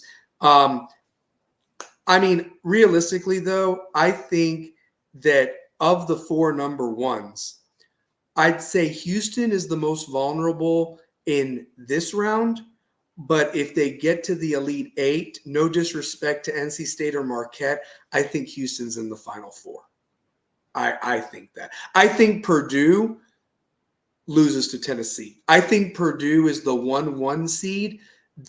If all 4 1 seeds get to the Elite 8, Purdue's going to be the one that doesn't make it to the Final 4. I think Tennessee can beat Purdue. I think they got. I think they can too. I want them to look forward. Don't look past Creighton. Yeah, Creighton blow you out the gym, like. Oh yeah. So I just think they owe Purdue. I'm crossing my fingers we get it though. They actually owe them too. Because remember, Purdue bounced that Tennessee team a couple years ago in overtime. Carson Edwards went crazy. Carson Edwards was unstoppable that night against Admiral and Grant. So, yeah. That was a heartbreaker. That was a great Tennessee team, too. That was a really good Tennessee team. Great Tennessee team. So, all right, so let me ask you this. Do you have Purdue beating Gonzaga? You don't think Gonzaga has an answer for Zach Edey at this point? No, I don't think so. Okay. I've got Purdue. Everybody, you can chime in your picks. So to be fair, NC State Marquette, who do you got to pair? To be fair, I think I picked. Let me pull it up. Sure. I mean, here's my question. Does Marquette even have an inside presence? I've heard of Tyler Koloff and the other guy that can shoot, but do they have anybody that can stop Big Boy Burns, man? Because that guy is just But I, load. I picked Marquette, but I think NC State wins. I I picked. do too. I do too. I mean, that's what I'm saying. And can I just say this, man? And I don't mean this disrespectfully. I don't. But I think the winner of the Houston Duke game is in the Final Four. I believe that. I just think they're both better than NC State and Marquette. However, I think that NC State poses a bigger challenge to Houston as opposed to Marquette because Houston's defense is amazing, but Houston doesn't have a player over 6'9" ever since that freshman got hurt to handle Burns inside. Yeah, And how are the refs going to call that game? And then not to mention, NC State's got a freshman. I can't think of his name. You could pull him up before me. Maybe Shane can pull him up. He's celebrating Ramadan. And so basically he can't eat from, sun up to sundown or whatever, or how the rules work in the religion. But yet they get him some crackers and water the minute he can do it. And this guy's played at an unbelievable level as a freshman. He was knocking down 3-pointers against Oakland, man, honestly. And him and Burns in the front court really pose some matchup problems for Marquette and would pose problems for Houston and Duke as well because they already beat Duke in the ACC tournament mm-hmm. and Yeah. led the whole game for the most part. So They know Duke inside out. And I was so glad that they put them on the other side of the bracket. Like they put them on the same bracket with Duke. Like that makes me so happy that you know what I'm saying, that they would have a chance at seeing them. It's really yeah. Yeah, I mean, no, Larry's got a point. NC State is hot at the right time, and that's what it is, man. It's you got to be playing your best basketball, and there's so many factors. It's hard to win this tournament.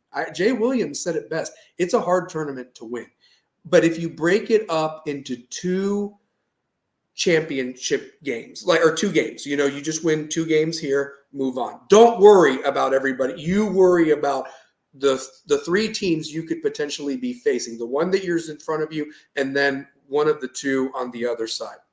And there's too many tournaments there to get to a Final Four. And how you shoot one weekend, you could crap out the next. The rims are different. It's a different venue. One thing I found interesting, and two pair, I wanted to ask you if you know more about this because you're more of the basketball guy than I am, and you pay attention to things. Was it because of the COVID that they've stopped using dome games in the Elite Eight? Because I remember that they were playing in domes sometimes, and people were talking about how it's so different of how to shoot, and the dome, the projection of that is not an actual basketball arena, and that's why in the Final Four it's different, But it seemed like for a while there they were playing the Elite Eight games and the Sweet 16 games in domes to get more asses in the seats. But is this a COVID thing that's changed? Because I really thought they might have been playing in Jerry's World there in Dallas. I knew they were playing in the Boston Garden and the Staples Center in Los Angeles. And then I thought that the Midwest bracket, and I'm grateful for that for Tennessee, that they would be playing in Ford Field, but instead they're playing where the Pistons play and so forth. So at least they're all playing in arenas as opposed to the dome. So I don't know if you knew if that changed because of COVID. Because thank you, Shane. You're the man. Diarra is that freshman beast for NC State. Shane McGee always bringing it. Thank you, brother. So yeah, Diarra. Yeah, he's a beast. Problem. DC. Yeah, but like I said, I just found it interesting that, and I'm glad they're playing in the arenas. That's how it should be. And I get the domes and everything like that, but man, you're paying some nosebleed crap up in the, I mean, for a lot of money to. Hey, can you even watch the game without seeing it on the big screen or binoculars? Honestly, so yeah, I mean, yeah. Let me see here. Marquette speeds up the pace. Burns show why he isn't at Tennessee. Yep.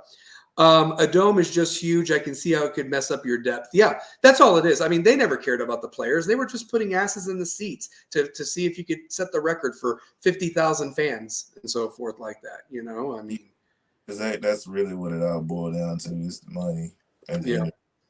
yeah. I mean, I'll tell you this though. I think that I mean, of the games, the only one that I could really see kind of getting out of hand or what have you. And maybe I'm just disrespecting them or what have you. I think Tennessee beats Creighton by 12 or 13, guys. I'm Well, not worried about Creighton. I'm just not. I'm just not. I feel like Creighton shoots the ball well, and we're gonna run into them on a night where they're shooting well. And Yeah. defensively, I just think if we handle what we're supposed to handle defensively, that can happen. But they just gotta they shoot the ball well. Like if they get on one of those nights where they're hitting everything, that's the only thing. But Tennessee has been really road warriors if you think about it. Just by the way they've shown, I think the Mississippi State game was the wake up call they needed. I think they needed that wake up call before the tournament. Yep. Yep. Yep. No, I mean, look, if you think about it, we might have to send a fruit basket to Mississippi State for that wake up call, honestly, because I think it's poised, like somebody said. It's Tennessee's to lose to get to the Final Four. Because let's be real, if it hadn't been for the SEC tournament, and you could even say the Kentucky game, but they were still, I thought, maybe after North Carolina beat Duke, I think North Carolina and them swapped because Tennessee lost to Kentucky. But guys, Tennessee could have easily been the 1 seed in the West where North Carolina's at. And then you're talking about North Carolina as a 2 in this Midwest bracket with Purdue or what have you, I mean, I don't know. I mean, it's crazy how it all fell. But I think that this is the bracket that will have not the 1 seed breakthrough to the Final Four. I think Houston gets there now that Kentucky's out. I think that UConn and Carolina are a shoe-in. I think it's Tennessee's to lose to get to that Final Four. And even though they have a 2 by their name, they were talking about them as a 1 before the Kentucky and Mississippi State mishaps. So, yeah. Yeah. Yeah, they don't foul either. Yeah. If Creighton, Larry goes, if Creighton hits their threes, it will be close. If not, then Tennessee wins by 15. That's what I'm saying. Larry, you and me have always been kind of the same when it comes to picking sports, and we've been pretty spot on, I would say 85% of the time. Obviously, a team can get hot. That's why it's called March Madness. But I don't know, like Oregon should have won that game against Creighton. And then what you're dealing with is a space eater in Dante that just looked amazing against South Carolina and Creighton. They just ran out of gas. I mean, and he himself was celebrating Ramadan just like Diarra was. So, I mean, I don't know. Like I said, I just think that of all the games of there that could be played, I mean, I think that final scores will dictate it, but I could see Tennessee getting off to a hot start and the crowd get into it and them just be wanting Purdue and set up a really fun game at 2:00 on Sunday in Detroit.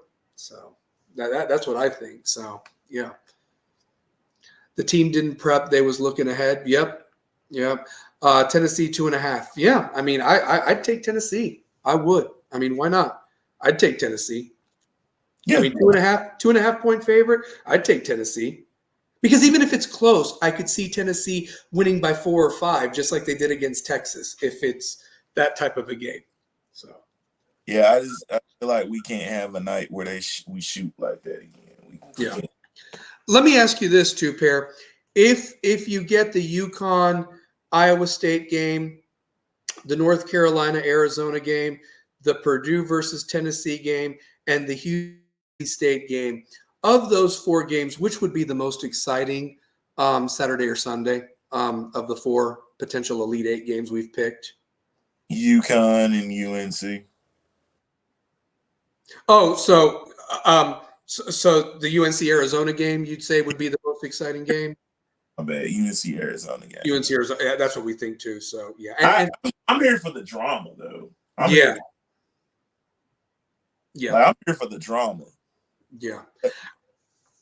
I will be absolutely shocked if these games are blowout. Like any of these games are blowouts. Like that. This is going to be the most exciting Sweet 16 and potentially Elite 8 we've had in a long time. In years. So yeah. Carolina versus Arizona because of the history with Love per Larry. Yeah, I agree, Larry. I think that game has the potential to be the best game of the Elite Eight games because of the drama, where it's going to be played, what's on the line. Arizona was even being considered as a 1 seed. You could virtually say there were 6 teams in play for those 1 seeds: UConn, Houston, North Carolina, Purdue, Tennessee, and Arizona, and they're all alive still in the Sweet 16. And realistically, it could be one of those 6, in my opinion, that cuts down the nets. If you're looking for a darling to at least get to the Final Four, a la Florida Atlantic and San Diego State last year, it's NC State. If you're looking for another Miami type team that had a good season and has kind of turned it on at the right time, but kind of runs into a buzzsaw in the Final Four, you could argue Duke or Illinois as a 3 seed or what have you that gets there if they beat UConn. I just think that UConn, Carolina, and Houston are a cut above, especially defensively, all 3 of those teams, and they can score. And it's really up to which Purdue team shows up. That's really what.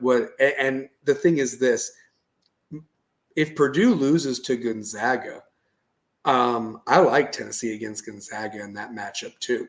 I mean, like I said, I think this is Tennessee's team year to at least finally break through to the Final Four. I'm trying not to be a homer, trying not to be an alum, but I just think there's something different, and they got the stinker out of the way against Texas in the second round, and they could shoot hot in Detroit. They really could. Why not Tennessee shoot hot for a change? So we talk about all these other teams having all-world games. It might be Tennessee's turn. You never know. So, yeah. UConn or Arizona, the biggest spreads. Yeah.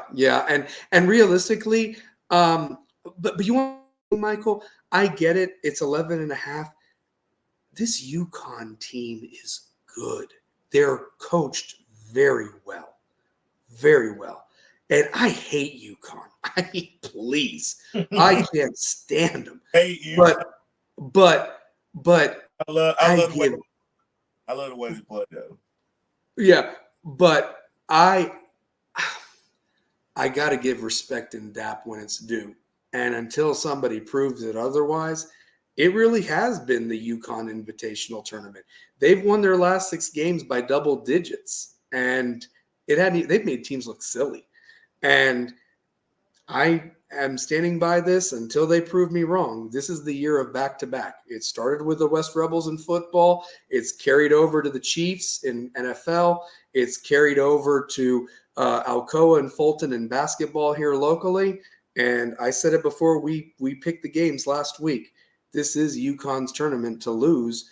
And I think North Carolina's probably the only team that could stop them. I really think that, because I don't think Houston's got it. I don't care if Duke shoots lights out. They're not going to do it. They don't have an answer for Klingon inside. NC State, nice story. Marquette. I'd love the Vols to be the one to do it, but, Purdue, even with Zach Edey, they'd run him. I don't know. They'd get him in foul trouble. They'd find a way to get him in foul trouble. Gonzaga, we've seen that matchup before. Connecticut embarrassed them last year in the Elite Eight. Creighton, Connecticut's won all 3 times or both times they played in the Big East. So, again, I think that one of North Carolina or Connecticut is probably going to be your national champion when it's all said and done. Obviously, we'll talk about these games next week.